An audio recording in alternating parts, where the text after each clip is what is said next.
Morning everyone. I think this is the 51st take of this today. The cameraman, our son Ben, is getting pretty fed up as I keep making mistakes. But let's hope this one gets through. I'm joined today by Amy to add a bit of glamour to this occasion through popular demand. We sort of have a personal routine every day now where we do this in the morning, then go for a walk, lengthy walk, come back for lunch. I do some jobs around the house which I should have done years ago, and I don't have the excuse of going to work at the moment. And then we have a big Scrabble competition in the afternoon. It would be immodest of me to say who's leading that at the moment, but I'm sure that will change. And then we have some dinner, watch TV and go to bed. We're still married after me being at home 7 days a week, 24 hours a day. This is a foretaste for when I retire one day. I think Amy would rather me keep working till I'm about 85. So but anyway, we're fine. We're hanging on in there. Really miss being at the club. Just little things you get used to.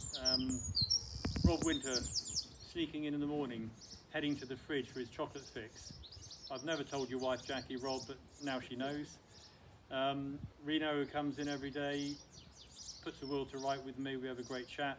Miss you, Reno. And of course, apart from all the members, really miss my team. Jana, who bounces in like Zebedee in the morning. I wish I had a tenth of her energy. Nigel and Matt, of course, we get on great.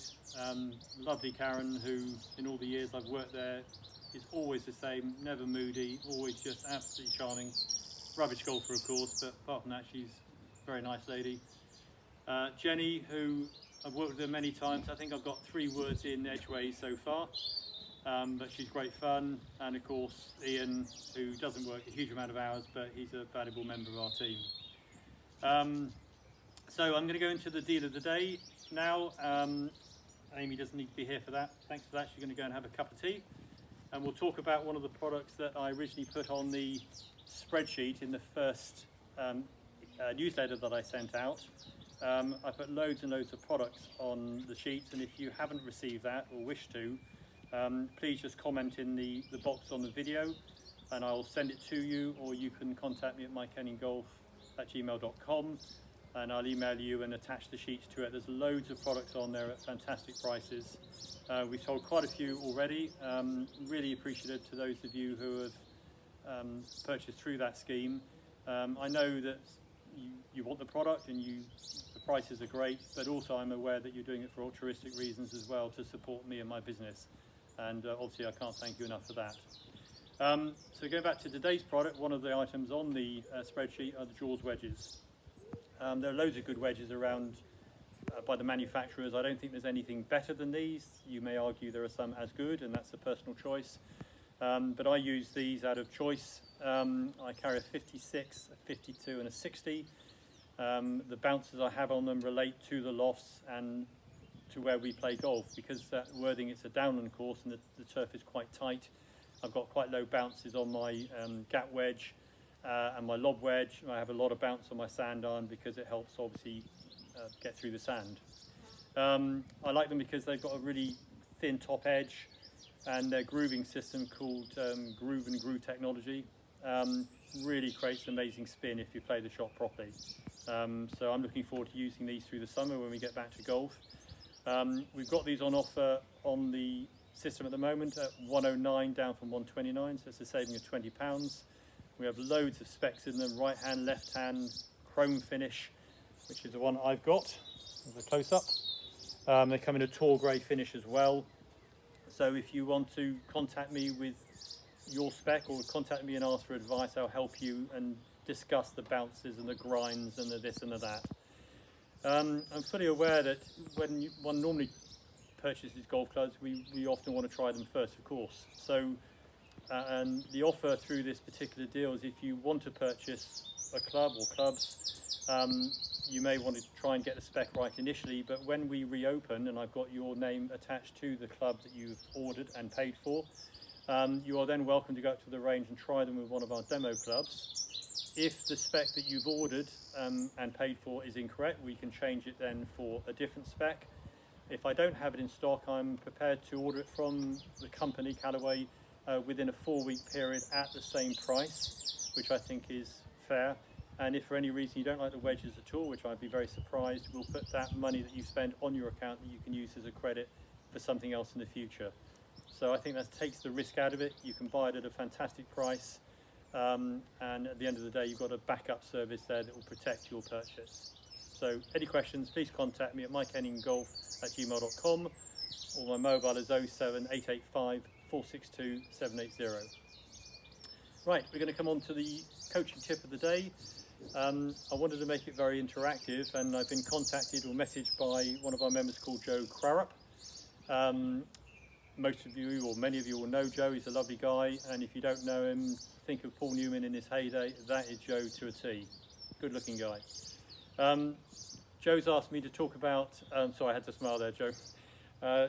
Joe asked me to talk about 50-yard pitches. We did some chipping yesterday, obviously, in the back garden. Well, I obviously can't demonstrate that here because it will go over the next two neighbours' gardens.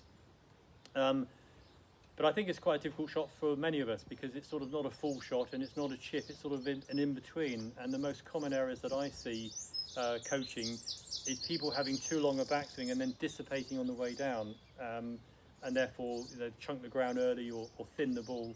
And it's really important to keep the backswing short enough that you can accelerate through the ball to create the strike on the ball in every golf shot, whether it's a 2-foot putt or a 300-yard drive. If we're lucky to hit that ball that far, the club must be accelerating. So keep it short, keep it firm, keep it accelerating, and you should get better strikes on the ball. The other common error is the hands being too active and the body then not working in sync with the hands and arms. One exercise that I think was originally created by David Ledbetter, who's done a huge amount for the golf industry, is this little exercise. Many of you will know it. You can do this at home in the garden. Just by putting a towel under the arms, it now connects the movement of the torso with the hands and arms. The hands are very passive, and the hands aren't overworking and working at a different speed to the body. So it's going to feel perhaps to you a little bit wooden, okay, but that's the feeling of the swing. And once I drop the towel and then try and feel the same movement, it will feel a little bit less restricted, of course, but I'm still getting that same feeling of a connected and a swing in sync. Lastly, with 50-yard pitches, it really comes into effect with the type of club you're using.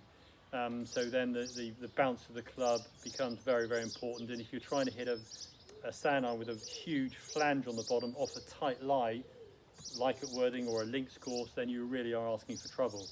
So if we've got the right club for the job, we've got a nice, shortened, compact, accelerating swing, and we keep the hands passive and we keep the rhythm nice and smooth, we've got a pretty good chance of playing these shots well.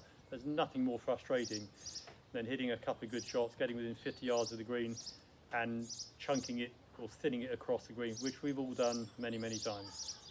So hopefully that'll help. You can work at that at home. If I had some airflow balls here or sponge balls, I could do that in the garden even here, but I haven't. I didn't think of it. I've only got proper golf balls. So hopefully that'll help. I look forward to seeing you tomorrow. If you have watched this video, please again subscribe to it, and please tick the box that you like the video. I hope you do. Again, if you have any questions at all, please contact me, ask me any questions you like, and I'll do my very best to include them in the video. Sorry to mention some personal names of the members today. Hope you'll forgive me. All the best. Keep well. Keep fit.